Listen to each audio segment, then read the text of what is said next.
know your moustache. From the papers. You're the detective. Hercules Poirot? Hercule, Poirot, I do not slay the lions. Mademoiselle. Mary Debenham, monsieur. I'll forget a name, but never a face. Not yours, anyway. You come from Baghdad? It's true. No detail escapes his notice. Your ticket? I might also ask you if you enjoyed your time there as a governess, the chalk on your sleeve and the geography primer, a governess or a cartographer. I made my gamble. And that's a clip from Murder on the Orient Express. Its director and star is the one and only Sir Kenneth Branagh, known on the show as Chuckles, but we'll call him for that reason. And for that reason. Ken, hello, nice to see you again. Nice to see you, Simon. Thanks for having me. Can I start with presenting you with the celebratory Twix, which is fantastic. A show tradition? It certainly I'll is. throw it at you. So. Thank you very much. Well caught. This dates back to when you were promoting Jack Ryan, Shadow Recruit, and I think I had one on the table and you ate half of it. And then after you'd left, we debated it at great length as to who should have the remainder of the Ken Branagh Memorial Twix. So there you go. We're presenting you with something. Thank you. I've got it's a fully stocked Twix there, and believe me, will find a very pleasant home during the rest of today. Excellent. Do we leave the football to the end, or should we get it? Should we just mention now that for Spurs fans, like Wednesday night? Come on, how fantastic! After the week that we had, West Ham and United, after the great week that we'd had before that, I think maybe that was something to do with it. It was an absolutely magnificent display. In your heart of hearts, did you think Spurs beating Real Madrid was at home was a likely? Well, the draw away, and the Wembley ghost is being laid to rest. The Liverpool match, etc., and even just Bournemouth, no easy matter. So, thrilling. So to have that and your new movie and the premiere and everything, this is quite a week in the Branagh house. It is a hell of a week. It's a hell of a week. My missus texted this morning. She said, "Did you see the result? Did you see the result?" She was so thrilled for me. She knew I'd be delighted, and it felt like a very good, a nice thing to happen on a day when we released the film. Excellent. Well, so Murder on the Orient Express. Introduce us to your Hercule Poirot, and specifically your Hercule Poirot. Well, we tried to find in him a certain kind of romantic spirit, you might say. He's a little more agile. We stress a little bit his sort of military background and his police background. He feels the burden a bit of this gift he has for detecting. He says it makes most of life unbearable, but it's useful in the detection of crime. And meantime, he enjoys what he calls his little originalities, which include, of course, Charles Dickens and puddings, and making sure, of course, I'm sure you'll like this, that both the eggs you have every morning are exactly the same size. Yes. I have to confess, it's a long time since I read any Agatha Christie. Yeah. How much of that came from Christie's Poirot, and how much have you felt at liberty to draw your own? We worked quite closely with the Agatha Christie Limited and Matthew Pritchard, her grandson, who grew up with her, and her great-grandson, James.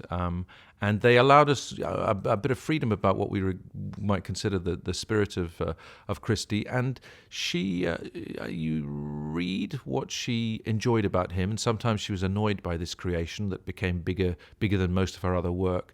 And she said, she was quoted as saying she admired his compassion, his ability to understand human frailties, and his kindness. For me, this was a sort of key, that there would be the possibility for an empathetic quality in him, which would sometimes be disturbing for him. At the beginning of the movie, he declares that from a moral point of view, in his case, there is right, there is wrong, there is nothing in between. And by the end of this sort of complicated tale, which is more than just a puzzle, he has to consider whether he can live with the idea that there may be something in between.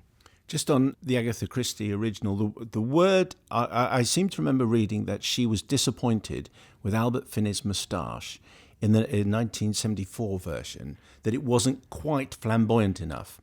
I don't think if she were alive today, she would be making the same criticism of yours. They are different. There's no question. We tried to meet this request that is omnipresent in the books about the sort of size of it and the splendor of it. She says about them, they are the most magnificent moustaches in England. She calls them immense and magnificent. She says they have a tortured splendor.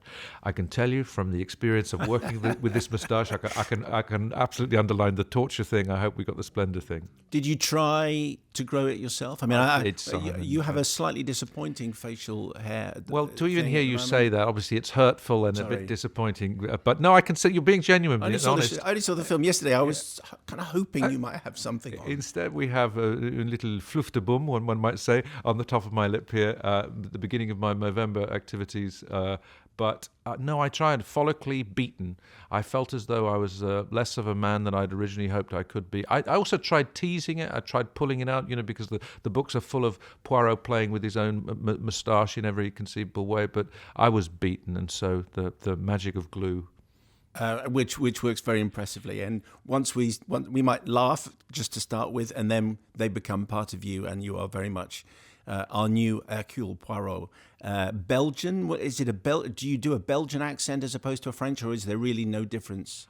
No, there is a difference. He's a Wallonian Belgian. Okay. They speak French, but they have a particular sort of tone and timbre there. So we listened to, there's a great dialect coach called Marina Tyndall who took me through this and provided 27 different accents of guys about my age in the here and now who spoke both French, Flemish, and English. And then eventually their broken English accent, if that's what it is, was very particular. And we found one that sounded a bit like me, and I just kept copying and trying very unsuccessfully to learn French every day. I did 15 minutes of French to see if I could, at one point in my life, order a room with a bath and a shower, or know what I needed to do on a French camping site. I think that answer is quite revealing, because I think it indicates a level of Poirot-esque precision in the making of this film. That the attention to detail in every shot, wherever, if you could take a freeze frame of any moment of this film, you could see a kind of fastidious attention which would have made Poirot proud. That's how it seems to me. Well, I'm so pleased to hear that. We did all slightly become sort of neat freaks. So everybody, whether it was the cinematographer or the costume designer, all wonderful colleagues of mine would look at a table and go, "Oh no, it's 1 centimeter that the knife is from the edge of the linen, and you know that the OE of Orient Express has got to line up in the middle of the tablecloth with the thing on the chair behind and the thing on the wall behind." But some of that sort of crazy, obsessive, compulsive stuff was, in a way, the distinguishing characteristic of this Poirot. It was less about sort of prissiness, but a man who tried to, as it were, find peace in the world through creating order. Imbalance is his enemy, and it's almost painful for him to experience it. And quite a bit of that ended up in our systems as well. Nowadays, would we say he was OCD? I think we would. And for instance, he can't stay in a hotel room that doesn't have an even number if he travels. He needs 10 towels, 10 little bottles of Evian. They have to be laid out in a particular way. And it is distressing for him if this doesn't happen. Even though once all of that occurs, the panic attacks can start reducing. And he can then, in a quite sort of ludicrous and silly and childlike way, enjoy his Charles Dickens and his puddings and his little treats. I mentioned the Albert Finney version. Anthony Perkins, John Gielgud, Vanessa Redgrave. Did you know when you started off on this journey, Ken, that it was going to be star-studded because that's the way you do Murder on the Orient Express? Well, it's an interesting question. What I found was that with a great thriller premise and somebody like her being as bold as to have 12 suspects and then 3 or 4 other characters, obviously in the sort of real estate of a film, you're going to have a finite amount of time with each character. So everyone's got to really tell when they come on. So if Princess Natalia Dragomirov, a mysterious Russian with an unfortunate relationship to a handkerchief, is going to make you wonder...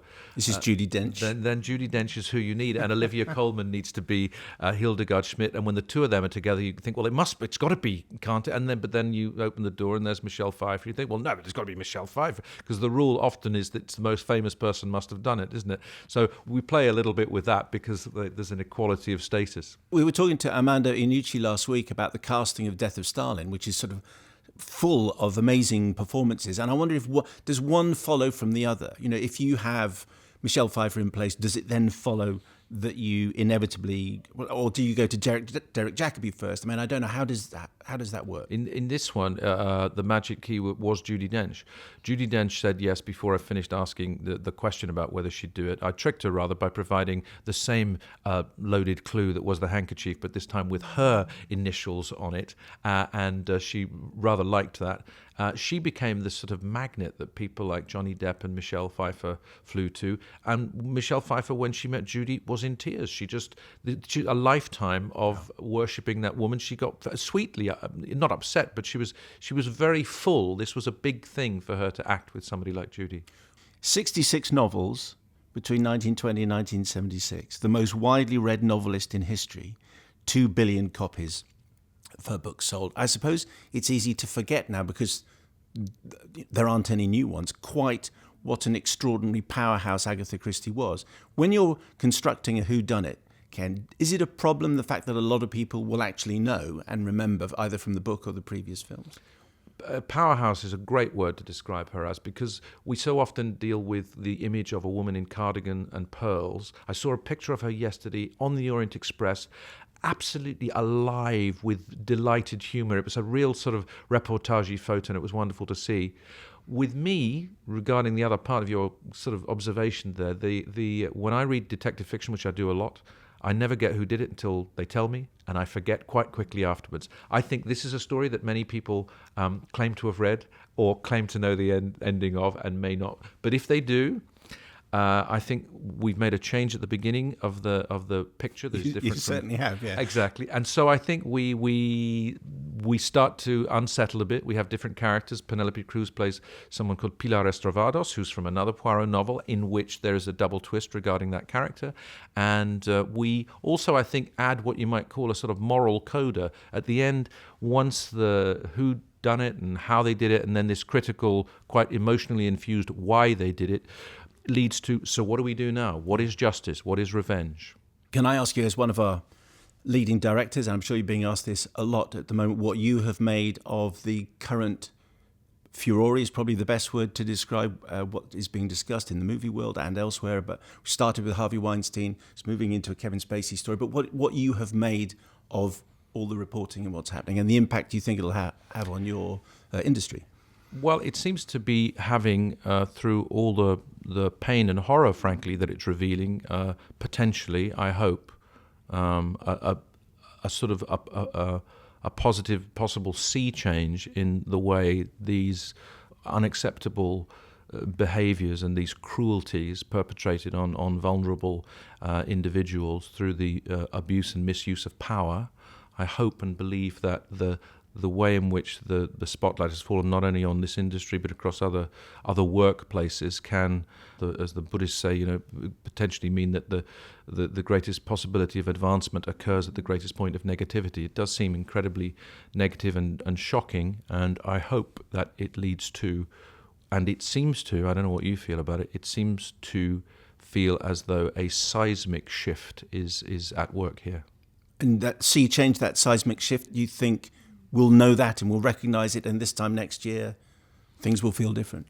Well, I think it's the nature of something unfolding in this way. It's deeply concerning that something that, on a human level is so significant and to do with to put it in simpler terms, a sort of such a lack of kindness, such a lack of compassion, such a lack of respect for other human beings, that happens, which is very important and deep, in a world where information and stories change and where the voracious and rapacious appetite for information about these stories is such that there's also an inbuilt concern that things are forgotten about.